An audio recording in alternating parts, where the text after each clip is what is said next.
This morning, the Manhattan District Attorney's Office vowing to attempt to retry the case against disgraced Hollywood mogul Harvey Weinstein after a state court of appeals overturned his 2020 rape conviction.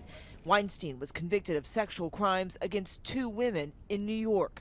To the survivors of Harvey Weinstein, I owe, and we all owe, an immense debt to you.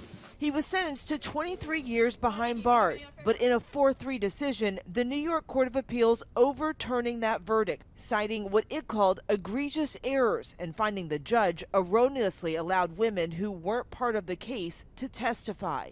Amanda Brainerd, known as Juror 11, voted to convict Weinstein. She tells ABC News she was appalled by the ruling. We took our role very seriously. We focused on the charges, which was our job.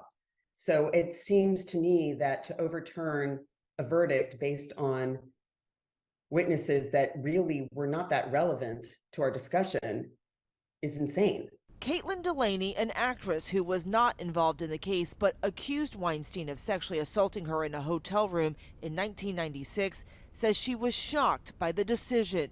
While this is a setback, all of us who work in this field are still moving forward and do believe that change will happen. Weinstein was once considered one of the most powerful men in Hollywood, accused of using his power to either advance or destroy women's careers based on how they responded to his sexual advances.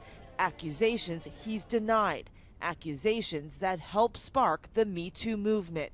More than 80 women have accused Weinstein of sexual assault or harassment, including actresses Uma Thurman, Gwyneth Paltrow, Rose McGowan, and Ashley Judd, who blasted the decision to overturn his conviction. This is what it's like to be a woman in America, living with male entitlement to our bodies. Lauren O'Connor worked for Weinstein from 2013 to 2016. It was an internal memo she wrote to studio executives that led to the 2017 New York Times article outing accusations against her former boss. And I remember the day that he was convicted in New York was a tremendous victory and surreal. And I think, sitting here today reading the news, the sad thing I'll say is I'm not surprised. This morning, Weinstein remains at a prison near Albany, still behind bars, for a sexual assault conviction in LA in 2022 that his lawyer says they plan to appeal.